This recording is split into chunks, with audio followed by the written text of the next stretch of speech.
नमस्कार दोस्तों, मैं सरोज पांडे। आज आप सभी से विनती करता हूं कि बच्चों को ध्यान का प्रशिक्षण दीजिए, बच्चों को भी ध्यान सिखाइए। ओशो कहते हैं हमें अपने बच्चे को बुद्धि, ज्ञान, पढ़ाई लिखाई के साथ साथ मेडिटेशन भी सिखाना चाहिए। क्यों सिखाना चाहिए? क्या सिर्फ एजुकेशन काफ़ी नहीं है? मेडिटेशन ज़रूरी है, दोनों ज़रूरी है।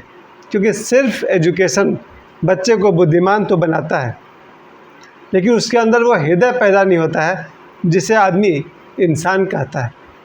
आप सभी जानते होंगे कि पढ़ा लिखा आदमी भी, यहाँ तक कि डॉक्टर्स भी क्राइम करते हैं। पढ़े लिखे तो हैं, कभी कभी अखबार में पढ़ने को आता है या फिल्मों में देखने को मिलता है कि डॉक्टर भी रिश्वत लेकर के ऑपरेशन में सही गलत काम करते हैं। यानी कि एक पढ़ा लिखा डॉक्टर भी किडनी चोरी में सहयोगी हो सकता है। एक पढ़ा लिखा डॉक्टर भी पैसे के लालच में कुछ भी कर सकता है ट्रीटमेंट में। इसका मतलब कि उसे एजुकेशन तो मिला, मेडिटेशन नहीं मिला। उसी तरह से इंजीनियर हो या कॉन्ट्रैक्टर हो सकता है कि वो पढ़े लिखे हों, लेकिन अगर उन्होंने कभी ध्यान नहीं किया है तो ऐसी बेईमानी कर सकते हैं जिसे आपने सुना होगा कि बना बनाया पुल शुरू होने से पहले ही ढह गया। ये कैसे होता होगा? पुल जो लोग बना रहे हैं वो सभी अनपढ़ तो नहीं हैं, पढ़े लिखे लोग उसमें हैं, इंजीनियर्स हैं, आर्किटेक्चर्स हैं। फिर ये पुल कैसे ढह गया? इसका मतलब कि पुल बनाने में बेईमानी की गई है। उसी तरह से हम सब अपने बच्चों को सिर्फ एजुकेशन ही नहीं दें, मेडिटेशन भी दें। आज मैं दोपहर में ओशो को पढ़ रहा था, उनसे मुझे ये आइडिया मिला कि बच्चों को एजुकेशन के साथ साथ मेडिटेशन की ज़रूरत है। हमें बच्चों को ध्यान का प्रशिक्षण देना होगा, लेकिन ध्यान का प्रशिक्षण वही दे सकता है जो स्वयं ही ध्यान करता हो। जो खुद कभी मेडिटेशन नहीं किया हो, वो मेडिटेशन कैसे सिखाएंगे? और उसके साथ साथ ये बात भी है कि जो पति पत्नी आपस में प्रेम नहीं करते हैं, वो अपने बच्चे से कैसे प्रेम करेंगे? थोड़ा विरोधाभास आपको लगेगा, सच तो यही है। अगर पति पत्नी के बीच सिर्फ सांसारिक व्यवहार हो और प्रेम नहीं हो, उन पति पत्नी से जो बच्चे पैदा होंगे, क्या वो पति पत्नी उन बच्चों को प्यार कर पाएंगे? कहने का मतलब कि माता और पिता, पति और पत्नी के बायोलॉजिकल फंक्शन से भी तो बच्चे का जन्म हो सकता है, और होता रहा है। हमारे देश में लाखों करोड़ों बच्चे हैं जो सिर्फ बायोलॉजिकल फंक्शन के द्वारा भी जन्म लेते हैं। अगर माता पिता आपस में एक दूसरे को प्रेम नहीं करते हैं तो अपने संतान को भी प्रेम नहीं करेंगे, और जब बच्चे को प्रेम नहीं करेंगे तो वो अपने बच्चे को मेडिटेशन कैसे सिखाएंगे? मेडिटेशन वही सिखा सकता है जो स्वयं मेडिटेशन करता है, और बच्चों को प्रेम वही कर सकता है जो अपने आप को प्रेम करता है, अपनी पत्नी को प्रेम करता है, या पत्नी अपने पति को प्रेम करती है। यानी कहीं ना कहीं प्रेम और ध्यान सिनोनिमस है, पर्यायवाची हैं। ध्यान दीजिएगा, मेरा पूरा जीवन बच्चों के बीच गुजरा है। आज भी मैं एक टीचर हूँ और मैं बच्चों के साथ ही 8 घंटा तो रोज़ मेरा बच्चों के बीच बीतता है। और मैं ये कहना चाहता हूँ, बच्चे ऐसे हैं जिन्हें अगर आपने प्रशिक्षण नहीं दिया, ट्रेनिंग नहीं दिया, शिक्षा नहीं दिया, थोड़े बहुत संस्कार भी देने चाहिए, अच्छे संस्कार, तो बच्चे पशु की तरह हो जाएंगे, एनिमल की तरह बिहेव करने लगेंगे। अगर बच्चों को बिल्कुल प्राकृतिक तौर पर छोड़ दिया जाए, हो सकता है वो भोला भाला निकले, लेकिन वो कैसा भोला भाला होगा? जैसा ही कोई पशु। पशु भी भोले भाले होते हैं, लेकिन इसलिए होते हैं क्योंकि उनमें ज्ञान का अभाव है। एक बच्चा अगर शिक्षा न मिले, वो भोला भाला तो हो सकता है, लेकिन ज्ञान के अभाव के कारण जो बच्चा भोला भाला हुआ, वो भोला भाला होना किस बात का? हम तो चाहते हैं कि ये दुनिया में आज देखते ही रहते हैं, हमेशा 2 देशों के बीच युद्ध होते रहता है, या अनेक देश हैं जो आपस में लड़ते हैं। या जब फर्स्ट वर्ल्ड वार हुआ था तब कई देश मिल कर के लड़ रहे थे। सेकेंड वर्ल्ड वार हुआ, उसमें कई देश मिलकर लड़ रहे थे। ये कौन लड़ रहा, कौन लड़वा रहा? ये बच्चे ही बड़े होकर लड़ते हैं और लड़वाते हैं। ध्यान दीजिए, जिन बच्चों ने एजुकेशन तो लिया, मेडिटेशन नहीं किया, वही बच्चा आगे जा कर के युद्ध में उत्सुक होगा, वार में इंटरेस्टेड होगा, वही बच्चा जिसको मेडिटेशन का कोई स्वाद नहीं है। एक तो सीधी सी बात है कि हमारे समाज में जितने बच्चे हैं जो मेडिटेशन नहीं करते हैं, वो भी सभी बच्चे को आप दो भाग में बांट सकते हैं। आधे बच्चे स्कूल में बिल्कुल ऐसे होते हैं जो तरह तरह के उपद्रव मचाते रहते हैं। कोई बेंच तोड़ेगा, कोई पंखा टेढ़ा करेगा, कोई गाली गलौज करेगा, कोई शिक्षक के साथ बदमाशी करेगा, कोई किसी और के साथ करेगा, जिसके कारण स्कूल में एक उपद्रव का माहौल बना रहता है। और आधे बच्चे ऐसे होंगे जो शांत, सुशील, विनम्र और पढ़ाई लिखाई में अच्छे होंगे। अब इन दो तरह के बच्चों से हमारा देश बनेगा। जो बच्चे बदमाश टाइप के हैं, छोटे छोटे बच्चों से मारपीट करते हैं अपने दोस्तों से, या और भी तरह के छोटे छोटे गलतियां करते हैं, ये बच्चे आगे जाकर समाज में पुलिस स्टेशन किस लिए बना हुआ है, जेल किस लिए बना हुआ है, कोर्ट किस लिए बना हुआ है, ऐसे ही बच्चों को सुधारने के लिए बना हुआ है जो बच्चे आगे जा कर के क्राइम करेंगे। जिन बच्चों ने प्रॉपर एजुकेशन भी नहीं पाया, वो सारे बच्चे जो बचपन में शरारत करते थे, अगर उन्हें नहीं निखारा गया, उन्हें एजुकेशन और संस्कार नहीं मिला, वो आगे जा कर के ऐसी ऐसी गलतियां करेंगे जिसके लिए सरकार को जेल बनाना पड़ा, अदालत बनानी पड़ी और पंचायत बैठानी पड़ी।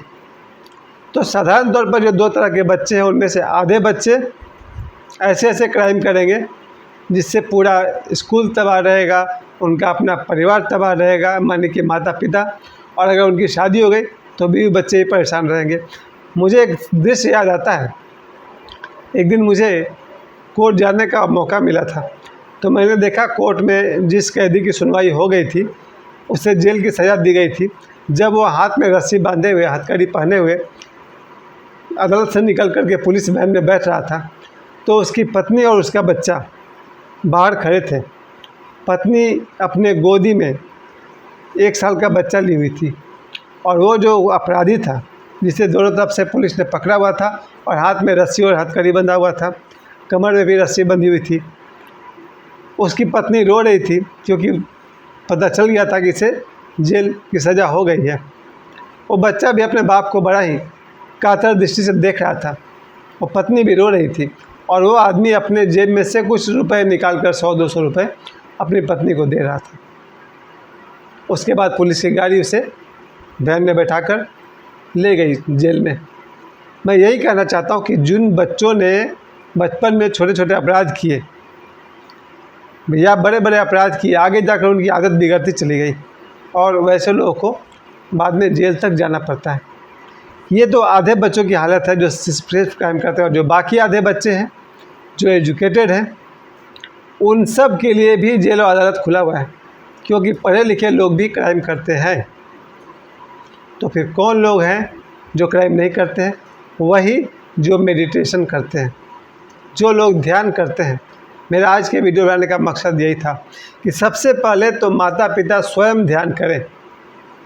जिस घर में माता ध्यान करेंगी, पिता ध्यान करेंगे, उस घर में जो संतान होगी वो अवश्य ही महान संतान होगी। हम तो नहीं चाहेंगे कि हमारे घर में कोई शैतान बच्चा हो जो माँ बाप का नींद हराम कर दे। हम तो यही चाहेंगे कि हमारा बच्चा शांति से घर में आए, स्कूल जाए, ग्राउंड में खेले। अगर किसी माँ बाप को घर में भी दिखाई पड़े कि मेरा बच्चा यहाँ भी तोड़ फोड़ मचाए हुए है, अगर माता पिता को लगे कि स्कूल से भी रोज़ कंप्लेन आ रहा है, अगर माँ बाप को लगे कि मोहल्ले से भी रोज़ लोग कंप्लेन कर रहे हैं, वो आदमी क्या कभी सुखी रहेगा? इसलिए हमें अपने बच्चों को ध्यान सिखाना चाहिए, लेकिन उसकी शुरुआत पति पत्नी को स्वयं पहले ध्यान करना होगा। और अगर पीछे जाइए तो हर व्यक्ति अगर बचपन में कभी ध्यान किया हो, और मैं मानता हूँ कि आधी दुनिया के लोग, अगर 700 करोड़ पॉपुलेशन है दुनिया की, तो 350 करोड़ लोग इतने सरल हैं कि कभी न कभी उन्होंने थोड़ा बहुत मेडिटेशन तो किया ही है। जितने भी लोगों ने दुनिया में, आधे लोग ध्यान के बारे में थोड़ी बहुत जानकारी रखते हैं। सबसे पहले तो हर व्यक्ति को ध्यान करना चाहिए, और उस ध्यान की अवस्था से गुजरने के बाद उनकी शादी कहीं भी होनी चाहिए या करनी चाहिए। अगर लड़का ध्यानी है और उसे ऐसी लड़की मिल जाती है तो वह भी ध्यान करती है। इन दो ध्यानियों से जिस बच्चे का जन्म होगा वो बच्चा स्वभाव से ही ध्यानी होगा। यही हमारे आज के वीडियो का मकसद है कि हर माता पिता अपने बच्चों को ध्यान सिखाएं।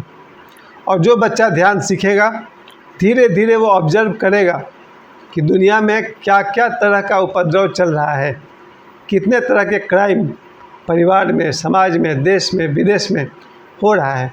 उन सब के प्रति वो जागृत होगा। जो बच्चा ध्यान करेगा वो खोया खोया हुआ नहीं जिएगा, वो जाग करके जिएगा और उसे दिखाई पड़ेगा कि समाज में अच्छे बुरे दोनों तरह के लोग होते हैं। उसे अच्छे और बुरे सिचुएशन को हैंडल करने की क्षमता मिलेगी। तब वो बच्चा बड़ा होकर के अपने परिवार का नाम भी रोशन करेगा, अपने देश का भी नाम रोशन करेगा, यहाँ तक कि विदेशों में भी सम्मानित होगा। इसलिए मैं कहना चाहता हूँ कि जिन लोगों को भी आपने अगर देखा है दुनिया में, जिन महापुरुषों को देखा होगा, चाहे वो डॉक्टर APJ अब्दुल कलाम हो या इस समय हमारे प्रधानमंत्री नरेंद्र मोदी साहब हो, इन सब लोग को कहीं ना कहीं ध्यान का अनुभव है। ध्यान सिर्फ पालथी मारकर बैठने का नाम नहीं है, बल्कि साक्षी भाव से और होशपूर्वक जीना ध्यान है। जिन लोगों को भी ध्यान का अनुभव है उन्होंने दुनिया को सही ढंग से देखा है, वही लोग दुनिया को कुछ दे पाए हैं। मैं हमेशा से मानता रहा हूँ कि इस धरती पर बहुत बड़ा योगदान है गौतम बुद्ध का, जिन्होंने हम सबको न स्वर्ग की बात कही न नर्क की बात कही। उन्होंने सीधे मनुष्य को जाग कर जीने की बात कही, होशपूर्वक जीने की बात कही। भगवान बुद्ध यही कहते थे, जो भी करो होशपूर्वक करो, होशपूर्वक बैठो, होशपूर्वक उठो, होशपूर्वक चलो, होशपूर्वक बात करो। अपना पूरा जीवन व्यवहार जागृत अवस्था में करना चाहिए। और वैसे ही देशना भगवान महावीर की भी थी। और बुद्ध भगवान और महावीर भगवान की देशना मुझे लगता है लगभग होने वाली थी कि ओशो जैसे महापुरुष हमारे बीच आए, जिन्हें सिर्फ महापुरुष ही नहीं बल्कि युग पुरुष भी कहना चाहिए।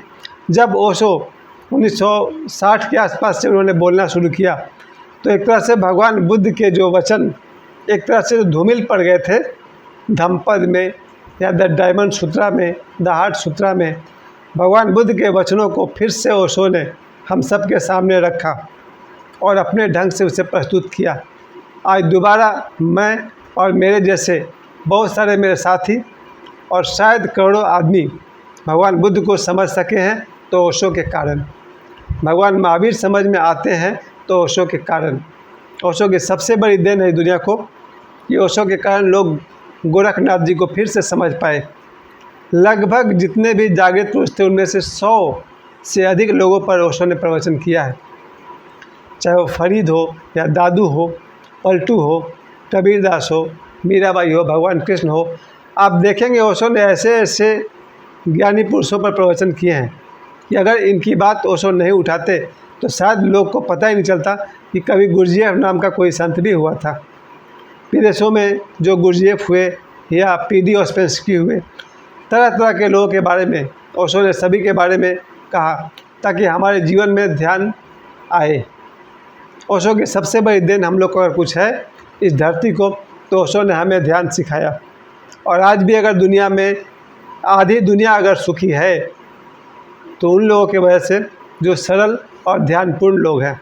और आधी दुनिया में अगर कोई उपद्रव है, गरीबी है, युद्ध है, हिंसा है, तरह तरह के अपराध हैं, ये उनके कारण है जिनके जीवन में ध्यान है ही नहीं। प्यारे मित्रों, आज नवरात्रि का पहला दिन है, यानी कि दुर्गा पूजा का पहला दिन, और मैं माँ शैलपुत्री का दिन होता है ये।